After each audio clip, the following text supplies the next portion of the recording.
Olá, meus amigos, meus irmãos em Cristo, como vai? Tudo bem com vocês? Para quem não me conhece, eu sou o Antônio José, eu sou professor e presbítero. É uma satisfação tamanha estar aqui com você novamente.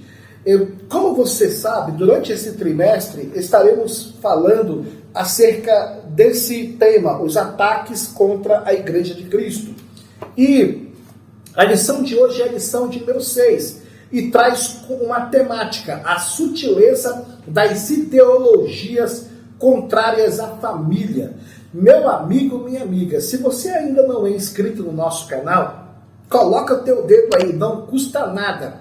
Nos ajude a crescer, a fazer parte desta família e que esta palavra seja divulgada para outras pessoas. Quando você deixa o like, o YouTube, ele pega essa informação e passa a mostrar este vídeo para outras pessoas. Então, me ajuda a ser esse missionário nas redes sociais. Outro ponto também é que vale ressaltar para você que é muito importante você compartilhar o vídeo e fazer parte desse projeto. Muito obrigado pela sua atenção e vamos que vamos. O tema da lição de hoje, ela traz um texto áureo, e o texto áureo fala sobre Gênesis capítulo 2, versículo 18. E diz, e disse o Senhor Deus, não é bom que o homem esteja só, farei uma adjutora que esteja como diante dele. Gênesis 2, 18. A verdade prática desta lição fala sobre, dentre os muitos perigos que a sociedade contemporânea enfrenta, estão aqueles que, de natureza ideológica, que planejam destruir a família. E aqui vale ressaltar para você que o primeiro tópico desta lição é família, projeto de Deus. Meus amigos que aqui estão presentes, quero dizer para vocês que Deus fez um projeto, e esse projeto é um projeto de proteção, ideia divina, é unir um homem e uma mulher, dois corações apaixonados, e fazer deles uma família, filhos, é criar um projeto para abençoar outras vidas. Vale ressaltar também que a maior graça da vida da gente é quando a gente tem algo para compartilhar com alguém. Quando você tem a vida para compartilhar com a pessoa que você ama. É por isso que quando Deus olhou para Adão e viu e percebeu, não é bom que ele esteja só, eu vou fazer para ele uma companheira. O projeto de Deus é que o homem não viva em solidão, não se sinta em solidão, solitário, só. Ele tenha sempre um ombro para chorar, um abraço amigo. Ele tenha sempre alguém que o fortaleça e o ajude. É por isso que precisamos, para entender este projeto, entender que a família é uma instituição divina. Foi Deus que construiu o casamento na formação do homem e de uma mulher. Ele deu um Adão para uma Eva e uma Eva para um Adão.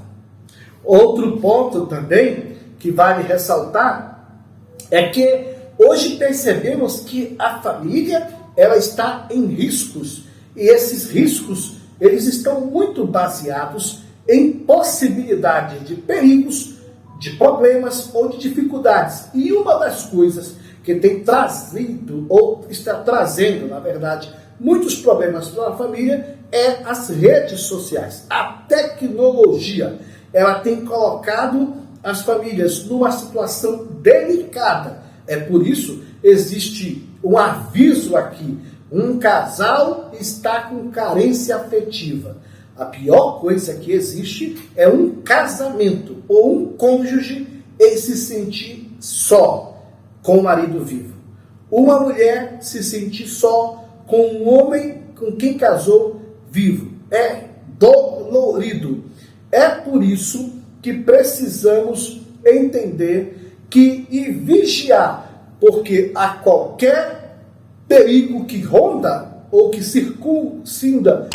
fica circulando ali no casamento, é por isso que é bom abrir os olhos e tomar certos cuidados. Porque quando Deus ele fez esse projeto de união entre o homem e a mulher, ele criou a família. E a família é a célula máter da sociedade. Uma família forte, uma sociedade forte. E se a família é forte, a sociedade é forte, esse reflexo chega na igreja. Porque uma igreja forte é que tem membros familiares comprometidos com o projeto de Deus, com a família. Isso é importante, e esses projetos fortes e esse compromisso, ele está baseado em princípios e em valores. Um outro ponto aqui é o que diz o segundo tópico desta lição. O segundo tópico desta lição fala fundamentos da família cristã. A base, a plataforma, o alicerce que constrói a família cristã, primeiro, está baseado nos princípios de Deus.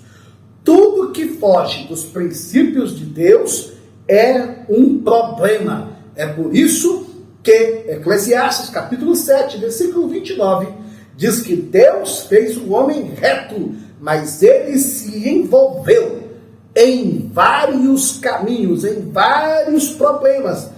E outro ponto também que precisamos colocar em pauta aqui é que o casamento, no propósito de Deus, ele é monogâmico e heterossexual. Certa feita, um irmão me perguntou o que a Bíblia fala dos homens como Lameque, Jacó, Abraão e etc., que tiveram várias mulheres. Não era pecado?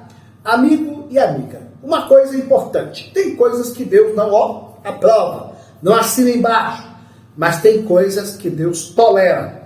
O propósito de Deus, lá no início, era que o homem tivesse uma mulher. Porém, existem pontos que precisamos fazer uma análise que vai envolver a questão, desde o início, podemos também envolver uma questão que envolve a cultura, né, de todos os consentimentos, de acordo com a cultura de cada região.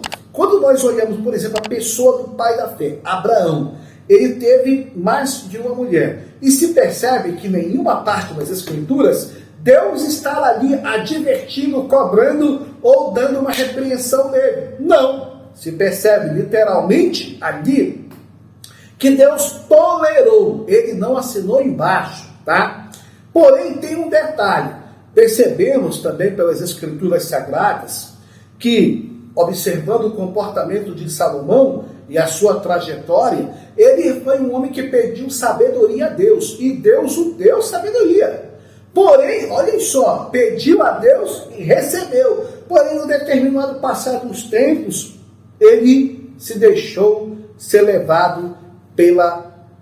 Não posso nem dizer que era poligamia ou se era bigamia. Na verdade, ele se perdeu, porque a quantidade de mulheres eram absurdas. A bigamia é abaixo de 3 mulheres e a poligamia é acima de 3. E aí se percebe, literalmente, que o conceito judaico-cristão se percebe da seguinte forma. Quando nós olhamos para as Escrituras, enxergamos o comportamento de nações, de religiões, de pessoas tendo mais de uma mulher. Porém, o propósito de Deus era que o casamento sempre fosse monogâmico. Aí, quando nós enxergamos a pessoa de Jesus, em Mateus capítulo 19, versículo 5, ele começa a dizer e a falar. Jesus disse, portanto, deixará o homem pai e mãe, e se unirá à sua mulher, e serão 2 numa só carne. Enxergamos pelas Escrituras que Jesus veio colocar ordem na casa. Estava uma bagunça. Os homens queriam ter, na verdade, mais de uma mulher. E literalmente percebemos que o Senhor colocou ali um limiar de comportamento.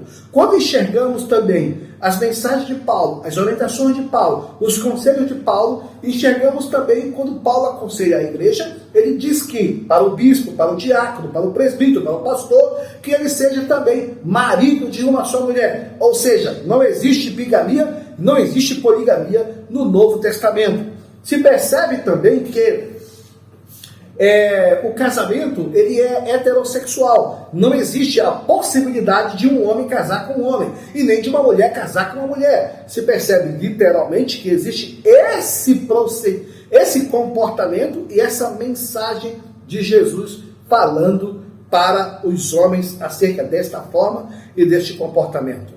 Porém, o que vale ressaltar é que muitas pessoas pegam a poligamia, portanto, que deve ser rejeitada como uma forma distorcida e pervertida da construção familiar. Aí é que está o detalhe que muitas pessoas não conseguem enxergar. É que Deus fez o homem reto, Eclesiastes 7:29, mas ele criou vários outros caminhos e possibilidades de fazer coisas erradas, tá?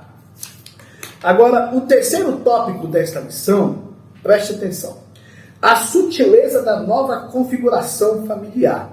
Na nova configuração familiar, para você ter uma ideia, você sabe que o homem, culturalmente, lá do passado, desde o início, né, décadas e décadas da época dos nossos avós, o homem era o provedor. Ele é o que trabalhava. A mulher ficava em casa cuidando dos filhos. E os filhos tinham que prestar total obediência aos pais. Naquela época, nem ousaria um adolescente ou uma criança não obedecer os pais. Era algo absurdo de se aceitar. Quando nós olhamos essa configuração nova familiar, percebemos que hoje existe uma liberalidade a casamentos entre mulheres ou pessoas do mesmo sexo, mulher com mulher, e homem com homem. Outro ponto também que nós precisamos colocar aqui em pauta, olhando e percebendo que o Supremo Tribunal Federal já concedeu uma aprovação para a união entre pessoas do mesmo sexo. O Supremo Tribunal de Justiça também, que é o STJ, também foi por esse mesmo caminho e concedeu a liberação do casamento entre pessoas do mesmo sexo. E o Conselho Nacional de Justiça também agiu desta forma. Agora, não interessa o que esses setores da jurisprudência ou que esses órgãos que trabalham no meio jurídico e que dão direções e legalizam, não interessam. As Escrituras Sagradas, ela é que dá o comando e as orientações necessárias. É por isso que nós precisamos muito ficar com as Escrituras Sagradas, porque as Escrituras Sagradas mostram os princípios reais e verdadeiros para o comportamento excepcional e melhor de felicidade para o homem e para a mulher. Aqui diz também da sexualidade não binária, é aquela sexualidade, para você entender melhor, baixou uma amnésia na pessoa e de repente ela tem dúvidas se ela é homem ou se ela é mulher. Olha só o absurdo, se a Bíblia diz que Deus fez o homem macho e fêmea. E esse gênero sexual, ele é observado pelo estado biológico, tanto da mulher quanto do homem.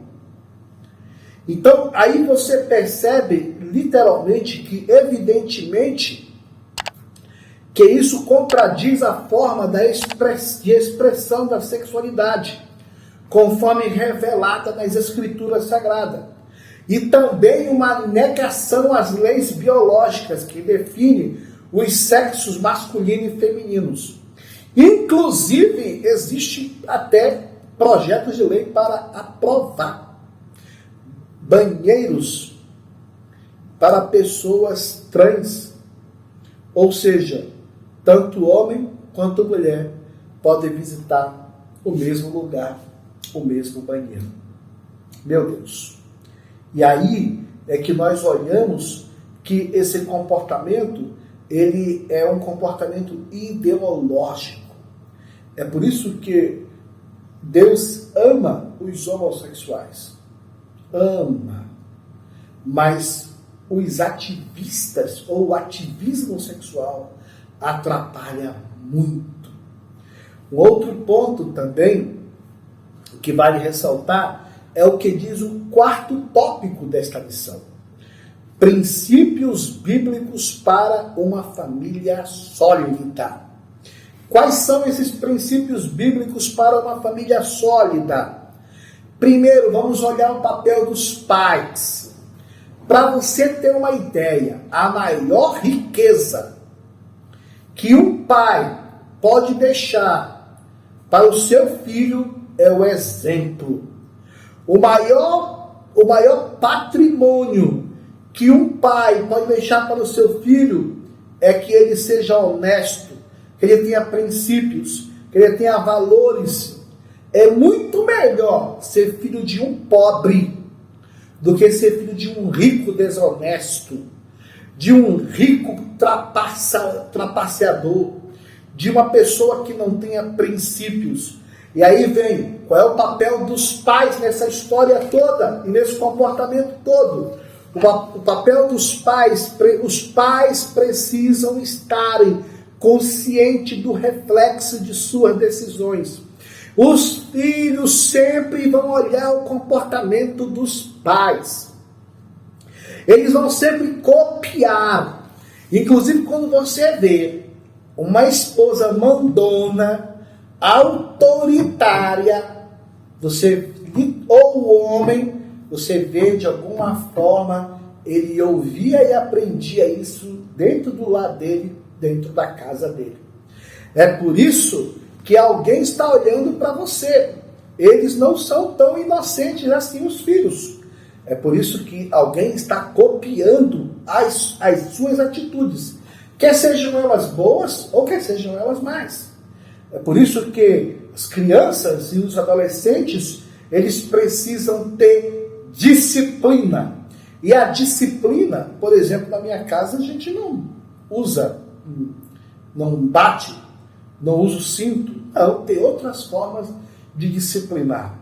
E eu digo para vocês que é muito sério quando um filho ou uma criança fala para o pai dizendo: você não vai fazer isso comigo, senão eu vou te denunciar para o conselho tutelar. Quando isso acontece, é porque o pai, na grande maioria, perdeu a habilidade da comunicação, da persuasão, da aproximação, da amizade, do relacionamento. Porque enquanto o seu filho estiver dentro do seu lar, é você que dá o comando, é você que dá a direção. Nunca deixe o seu filho quebrar a sua autoridade, roubar a sua autoridade. Outro ponto também é que precisamos ver e enxergar o papel da igreja. O papel da igreja, ele está muito forte quando é feito de forma incisiva, bíblica, organizada, ordeira, com discipulados, com acompanhamentos, com departamentos, com líderes sábios, líderes que tenham tamanhas habilidades e que consigam ter uma influência pela palavra de Deus na vida das crianças e dos adolescentes. É por isso que o papel da igreja é fazer com que os adolescentes, as crianças, os jovens sejam fortes e eles tenham princípios baseados na palavra de Deus. Quando a igreja não consegue influenciar a tua família, é sinal que ela está sendo influenciada por alguma coisa diferente. E aqui, o outro ponto que vale ressaltar é os deveres da família cristã. Os deveres da família cristã estão baseados em vários pontos, compromissos e responsabilidades, maridos, esposas, filhos, observando os comportamentos e os relacionamentos. E aqui se percebe vários fatores. Tem gente que reclama, minha mulher não é submissa, minha mulher não obedece. Meu amigo, tira isso da tua cabeça. É você que tem que conquistar a submissão, o coração amoroso, o coração atencioso. É você que precisa, conquistar isso. Quando a pessoa faz isso de forma voluntária, de forma ordeira, de forma amiga, de forma com companheirismo, é outra história. Então, é muito importante, é por isso que não se conquista ninguém com gritos. Não se conquista ninguém com gritos. A autoridade não é gritar. Nunca chegue no seu lar e na sua casa batendo, dizendo, aqui quem manda sou eu. Quando você passa a dizer isso, é porque você já não mais foi, a sua autoridade, ela não mais representa ali a sua pessoa. Ou seja, a sua pessoa já não faz mais tanto sentido. Ou seja, você vai ter que levantar a voz para fazer com que as pessoas se lembrem disso? Não faça isso. Conquiste. E conquista com humildade. E conquista com simplicidade. E conquista com autoridade. Mas não é com grito, não. É com sabedoria e é com humildade. E aqui eu quero terminar esta aula. Nesse momento, te fazendo uma grande reflexão sobre a vida e sobre o que nós estamos passando nesse momento. Nunca perca e deixe perder-se a sua família para o diabo. Sempre procure reconquistar, porque, sem dúvida alguma, você seja o maior investidor no seu lar. Acredite no amor, acredite no relacionamento, acredite na vida a dois, acredite que Deus está presente na sua casa, na sua família. Forte abraço e que Deus te abençoe e até o próximo vídeo. Esquece não, inscreva no canal, compartilhe, deixe o seu like e um forte abraço e até o próximo vídeo.